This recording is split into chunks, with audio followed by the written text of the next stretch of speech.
this is a recipe that I'm gonna make next.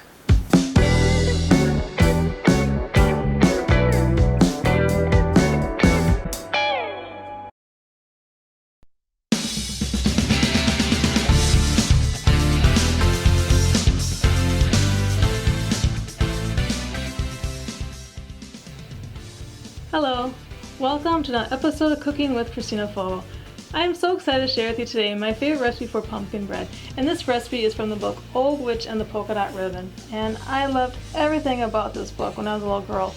I love the story, it just has so much intrigue and mystery, and I love the illustrations, they're just gorgeous. But the best part for me with this book is that it came with a recipe in the back that you could make. And this is Old Witch's Magic Nut Cake recipe. And it says get mother and dad to help, which I did. And I've been using this as my pumpkin bread recipe since I was a little girl.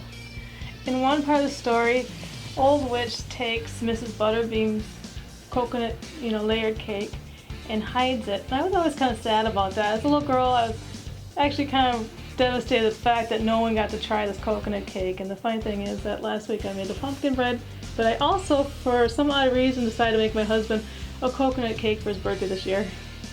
So one of the really cool things about this book is that Old Witch places the batter into 3 buttered 1-pound coffee cans and bakes that. And my parents are really cool. They actually baked the cake in the coffee can. So I thought that was pretty neat. And then they want you in the recipe that says to bake it until a straw from a witch's broom inserted in the center comes out clean. Well, they didn't do that, but I thought it was pretty cool that they did do the coffee cans.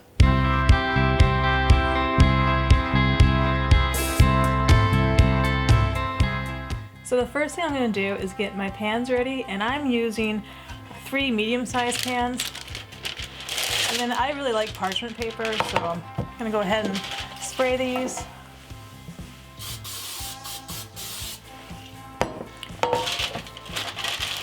And line it with the parchment paper. So I like to take the edges and kind of tuck them down a little bit. Kind of keeps them from curling over when you bake it. In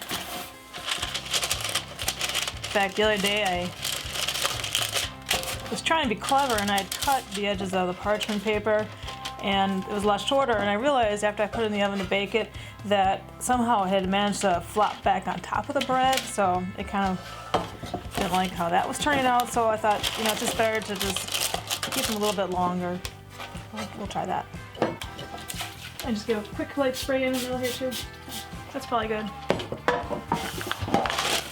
And these pans are really old. In fact, I think these are my mom's pans. And I really like them though because they're a little bit narrower and they always make such a really pretty loaf, so I always use these. I remember before parchment paper, in fact it was probably these pans that I was using, you never quite knew whether or not when you made bread if the whole bread would come out or if you'd be missing part of it, so I really appreciate parchment paper. It makes such a great difference. It makes it so easy too. I love the fact that this makes a really large batch of pumpkin bread. It freezes really well, so if you want to make it for the holidays and you have some free time, I go ahead before it gets really busy and I'll start making things like my pumpkin bread or cranberry bread and freeze it. That way it's done and it's ready for when we have a holiday dinner. So that's always really nice. Plus it makes great gifts. So now that these are ready, I'm going to go ahead and put them aside. So to make the pumpkin bread, my first recommendation would be to use the largest bowl you have because it's such a large batch. And if you don't have a large bowl, maybe you have a large pot. I used this once when I was between moves and I didn't have a very large bowl. I have to make this bread every year, so I ended up stirring it up in my big pot. And that worked, but definitely you need a big pot to make this. A big pot, big pan, big bowl or something to make your bread. So I'm going to start with 3 eggs.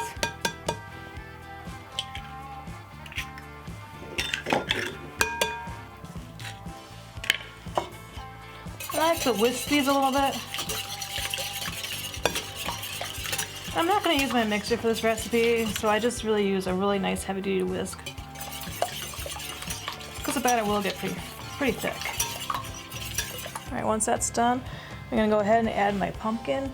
And I'm using, well, it used to be a 1-pound can of pumpkin, now I think it's 15 ounces? What does it say on here? Something. Okay, 15 ounces, but that's close enough and it works. I'll start with that. Get every last drop. I'm also going to add the vegetable oil.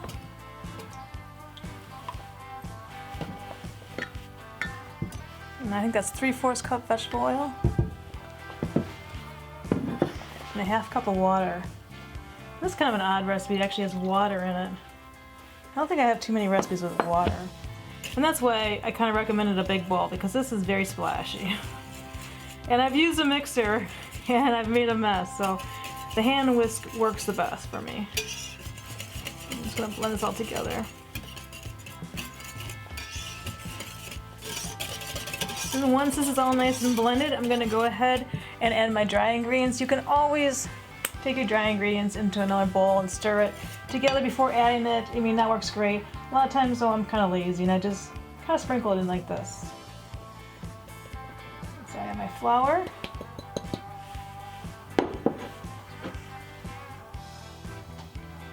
Sugar. That's a lot of sugar. It's a lot of pumpkin bread though, so I've got some salt, baking soda.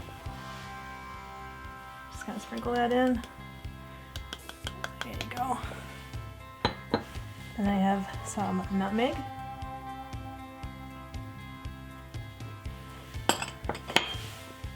And some cinnamon. So I'm just going to go ahead and slowly whisk this together. It's really funny about the spices. This is an older recipe, and I think things are a little simpler in those days. There wasn't, a lot of, pumpkin pie spice didn't come all in one spice, and so this recipe just calls for cinnamon and nutmeg. And a lot of times when I'm making things these days, I'll be like, maybe have a little bit of ginger, maybe a little bit of cardamom or something fun. On this one I don't. I just leave it the nutmeg and cinnamon. It's classic and it works great. I just love it.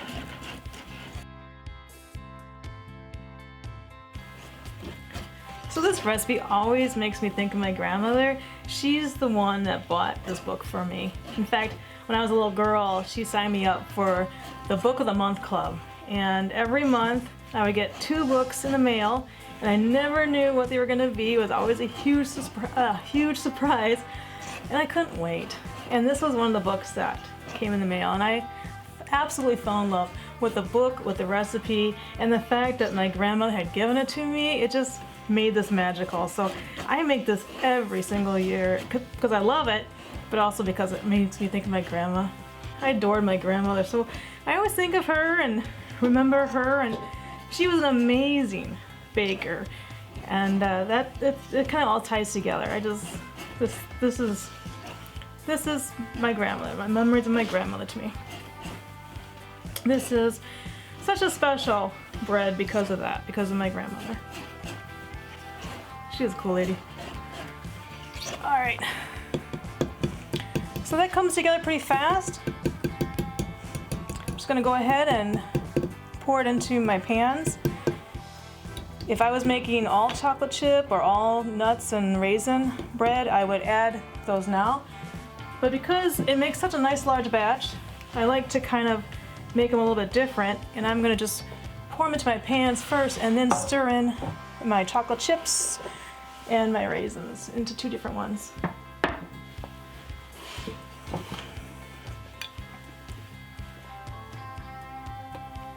Try and get this as even as possible. This is always hard for me. So I kind of shake it a little bit just to get rid of air bubbles. And then this one's going to be my plain one. This one I'm going to go ahead and stir in some chocolate chips. I don't like to put too many in it just because for me the chocolate can sometimes kind of overwhelm the pumpkin flavor. I kind of just carefully stir this in, and I just hold down the parchment paper just to make sure that doesn't go underneath it there. Be a little creative here. And then again, I kind of shake it down, tap it a couple times, and I'm going to take a couple of chocolate chips and just sprinkle them on top. That always looks kind of pretty to me. There we go.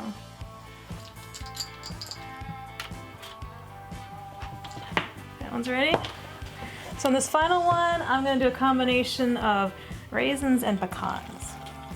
So I'll put a lot in. I like a lot in this one.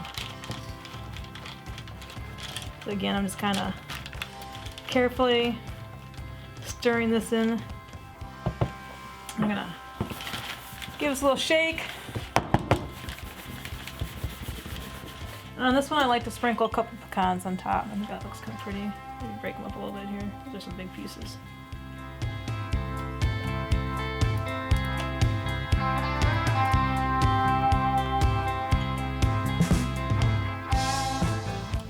Cold, it's rainy today, so I'm really looking forward to this being done and enjoying this later. Alright, so I'm going to go ahead and stick these in the oven. I have it set to 350, and for medium-sized pans I'm going to bake them probably for about 55 minutes, but I'm going to check them with a toothpick in the center just to make sure that they're done.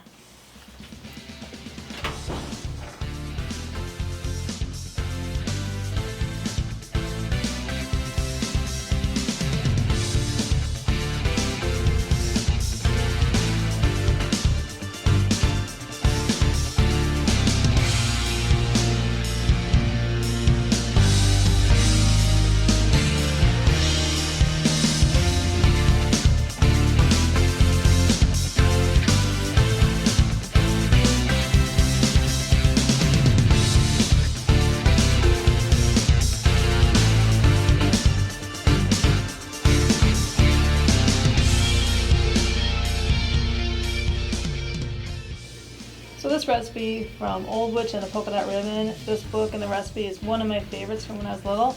And the other one that I absolutely treasure is Cranberry Thanksgiving, and it has a recipe for cranberry bread. And it's from the author Wende and Harry Devlin. And I did the cranberry bread recipe about a year ago, and I will put a link to that recipe down below.